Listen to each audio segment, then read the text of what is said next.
January 12, 1941. Manchester, England. The radio crackled in the corner of the small, dimly lit room. It was barely enough to cover the sounds of the winter storm outside, which howled against the glass panes, rattling the shutters. In this house, warmth was a luxury, and so was silence. Simon Blackwell sat on the edge of the cracked wooden table, his eyes fixed on the radio as if it were a lifeline. His small fingers traced the fraying edges of the notebook he had filled over the past few weeks. A child's notebook, one intended for hymns and prayers, but it had become something entirely different.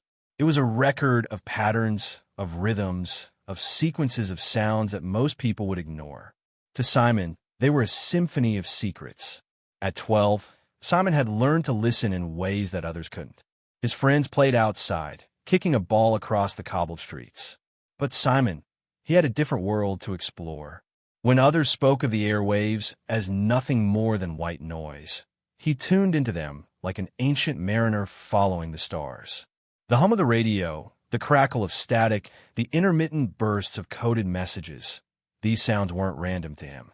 They were patterns. His young mind, agile and sharp, had already recognized them, decoding them in the way that an artist might recognize the brushstrokes of a master. He would lie awake at night, trying to sleep, but instead listening to the odd, haunting series of bursts, beeps, and odd rhythms. It wasn't the language of a boy his age, nor one that his parents or neighbors would ever understand. They were caught in their own world, tired from factory work, tired from the grind of survival. It wasn't their fault. How could they know that while they slept, their son was memorizing the transmissions of the enemy? How could they understand that Simon, who should have been singing in the church choir or playing marbles like the other boys, had instead become a quiet observer of the war? His father, a factory worker who had enlisted with the Home Guard, didn't see it. Neither did his mother, who had always believed that a proper boy should spend his days with a Bible in one hand and a hymnal in the other. The church was a sanctuary, a place where the weary could rest, and Simon was good at following the rules. But as he sat in that quiet room, his mind was elsewhere. It was as if the hymns he had been taught, beautiful as they were, didn't stir him in the way these strange sounds did. There was something about their cadence, their precision, that felt like a puzzle. A puzzle that, for reasons beyond his understanding, he knew he had to solve. Simon had become obsessed with the idea that something was hidden in those codes. His young mind had no words for it, no grand theory to explain why it mattered, but instinctively he knew. The war was more than the bombs that fell from the sky or the soldiers marching in distant lands. The war was a battle for information, a battle for secrets, and these, Simon knew, were the keys.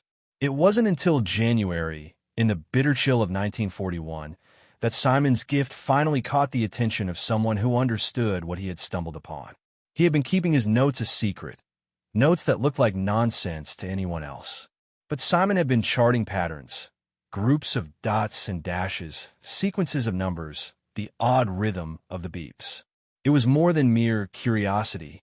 The pieces were falling into place. The puzzle, to him, was no longer abstract. He could hear something more, an urgency, a sense of danger and opportunity, a whisper of history buried beneath the noise.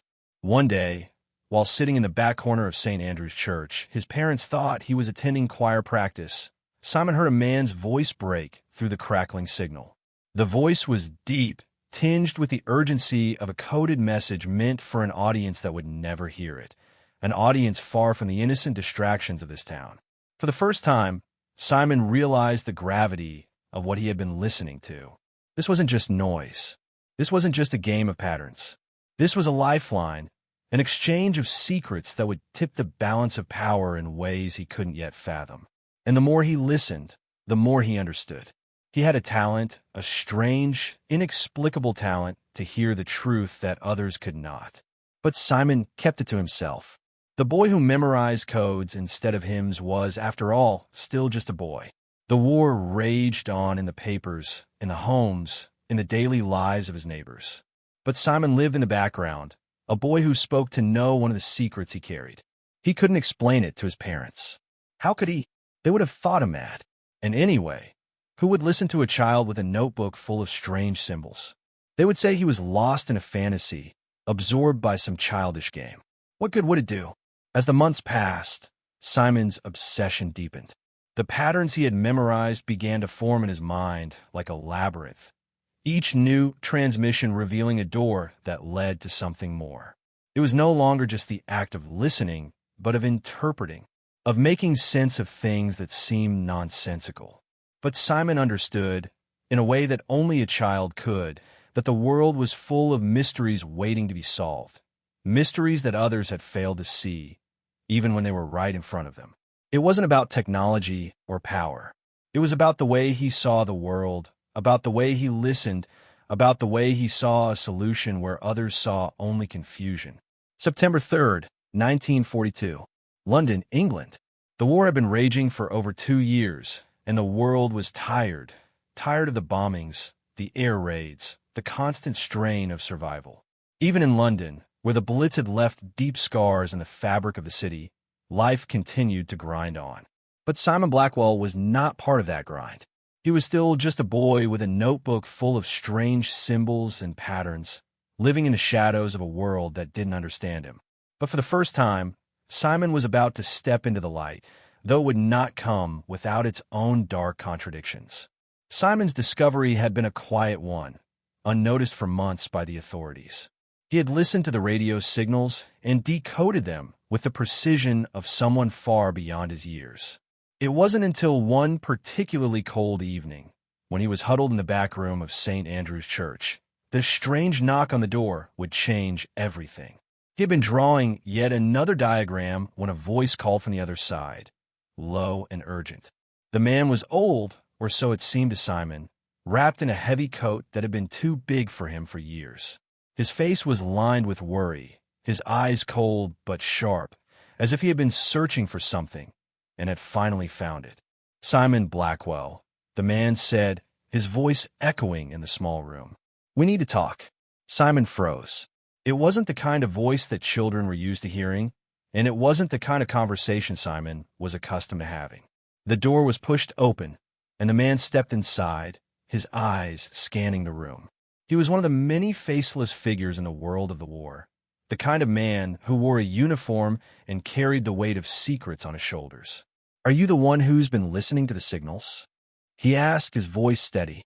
There was no question in his tone, only an implied statement of fact. The question was for formality, not for doubt. Simon nodded slowly, the words caught in his throat. I've been listening.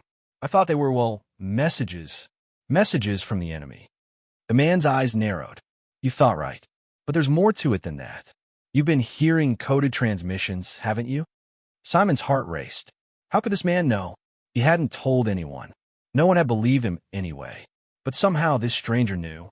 It was as if he had been waiting for Simon to reveal himself. "Yes," Simon said quietly. "I've been writing them down, trying to figure them out." The man let out a soft breath, almost imperceptibly. "You're good at it, aren't you?" he asked, his tone no longer questioning, but acknowledging a truth Simon hadn't yet fully understood himself.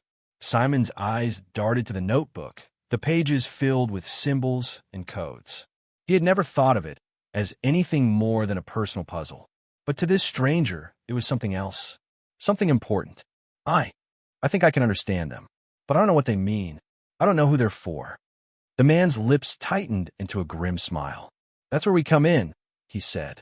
"We've been tracking these transmissions for months. They're not random. They're critical, and we need you to help us decode them."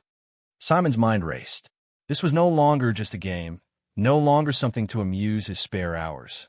This was real, and as the man's words sank in, Simon realized that he wasn't just being asked for his ability. He was being asked to be part of something bigger, something that stretched beyond the safety of the small corner he had carved out for himself in the shadows of the war. He was about to enter a world of secrets, a world that would change everything he knew. The man introduced himself simply as Major Hawkins, though Simon wasn't sure if that was his real name. It didn't matter. What mattered was that Major Hawkins was part of a team that had been fighting its own war against a powerful enemy in the world of cryptography and intelligence. They were part of a covert operation, hidden within the labyrinth of British military bureaucracy that worked day and night to decode the messages that the enemy had been transmitting across Europe. And they had been watching Simon for some time. "You've caught our attention," Major Hawkins said. "Your ability to recognize patterns in these transmissions is something we haven't seen before, not in someone your age. We need your help. We need you to work with us." For the first time, Simon felt a rush of pride, a feeling of recognition. He wasn't just the boy with strange hobbies, lost in a world that no one cared to understand. He was needed. He was important. But that was when the paradox began to set in, the contradiction that would define everything about Simon's involvement. The world that Major Hawkins and his team inhabited was one of secrecy and subterfuge. They knew Simon's talent, but they had no intention of letting anyone else know. The war, after all, was about winning, and the people who held the keys to that victory often went unrecognized.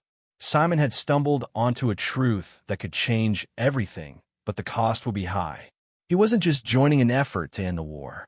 He was stepping into a world that was already steeped in lies, in half-truths, in erasure. They asked Simon to come with them, to leave his small town behind, and take up residence in a hidden facility, Bletchley Park. It was a place of utmost secrecy, where the brightest minds worked relentlessly, driven by a singular goal: to break the enemy's codes and win the war. But Bletchley Park wasn't a place where children belonged, or at least that's what Simon thought. He wasn't sure what to expect, but the man in front of him, the man who had opened this door, had seen something in Simon that no one else had. "Your work here matters," Major Hawkins said, his voice low. "But you must understand, Simon, when the war is over, the world will forget those who were part of the shadows, those who helped win it. Your name won't appear in the history books. Your work will be erased." July 21st, 1943. Bletchley Park, England. The war had reached its boiling point by the summer of 1943, and Simon Blackwell's world had become a shadow of itself. He had seen things in the hidden halls of Bletchley Park that he would never have imagined as a child, things that made the coded messages he had memorized seem almost innocent in comparison. The people here, bright minds, relentless in their pursuit of victory, were not like those he had known before. The air hummed with a tension that was suffocating, the weight of secrets pressing in on every conversation. The work was exhausting, never-ending. They were close, closer than ever to cracking the enemy's most guarded codes, but at a cost. The pressure to perform, to stay one step ahead of the enemy, had a price that no one spoke of openly. It was not just the relentless hours or the fear of failure. It was the knowledge that this war, this fight, would end in ways that would erase the very people who had won it. Simon had come to Bletchley Park as a child prodigy, an anomaly in a world built for adults. His mind had been quick, sharper than most of the others, but he had also become a symbol of something that the establishment struggled to understand. He was the boy who memorized codes instead of hymns, who had been dismissed by the world around him, and now found himself at the heart of one of the most critical missions of the war. But in a strange, ironic twist, Simon felt like an outsider again, just as he had before the war began. He had helped decode the transmissions that had tipped the balance in favor of the Allies, but no one spoke of him. The quiet genius in the corner, the boy with the notebook. He was a whisper in the storm, barely acknowledged by those who worked tirelessly to win the war. He had witnessed victories, incredible victories that had shifted the tides of history, but no one recognized the effort behind those victories. It was as if the work of the code breakers, the unsung heroes who had fought their own battles in the shadows, would be buried under the weight of military glory. And Simon? Simon would be lost in that tide, his name erased, his contribution forgotten. There were days when Simon's thoughts turned to the future. What would happen when the war was over? He couldn't escape the sense that no matter what he accomplished, no matter how many codes he cracked, there would be no recognition. The British government would claim credit, as they always did, and the story would be told through the lens of the military. The names of the code breakers, the unsung soldiers of the shadows, would vanish. No medals, no honors, just silence. He had tried to speak to Major Hawkins about it once. The man who had brought him here, the one who had seen something in him that others hadn't. Simon had asked him, quietly, in the middle of one of their late-night sessions. "What happens to us when a war is over?" Simon had asked, his voice barely a whisper in the quiet of the room. "Will anyone ever know what we did? Will they know what we sacrificed?" Hawkins had looked at him, his face a mask of weariness and resignation. There was a flicker of something in his eyes, a recognition of the truth that Simon had already known. The work they were doing was critical, but it wasn't glamorous. It wasn't the stuff of history books. And when the war ended, the heroes would be the soldiers who fought in the front lines, not the ones who had fought their battles in silence. "You'll know," Hawkins had said, his voice a little too soft, as if he was trying to comfort Simon, but knew he couldn't. "We'll know, Simon. We'll remember what we did. But the world doesn't always remember those who worked in the shadows. And sometimes that's the price of victory." Simon had turned away, not wanting to hear more. He had never been motivated by glory. He had never craved recognition. But there was something in the pit of his stomach that gnawed at him. The truth, the bitter truth, was that the world would forget. They would remember the bombs that fell, the battles that were fought, but they would forget the quiet, desperate work that had made those victories possible. As the days stretched on, Simon continued to work. The codes grew more complex, the pressure more intense. They were closer than they had ever been to breaking the enemy's most secure systems. But as the final pieces of the puzzle began to fall into place, Simon felt something shift within him. There was a hollow emptiness that had begun to take root in his chest. It wasn't just the fear of failure. It was the fear that no matter what he accomplished, it would mean nothing in the end. That no matter how many lives were saved, no matter how many battles were won, he would never be remembered. It was the paradox that haunted him. The more he contributed, the more invisible he became. One night, as Simon sat alone in the dim glow of a desk lamp, surrounded by piles of coded papers, he heard a noise behind him.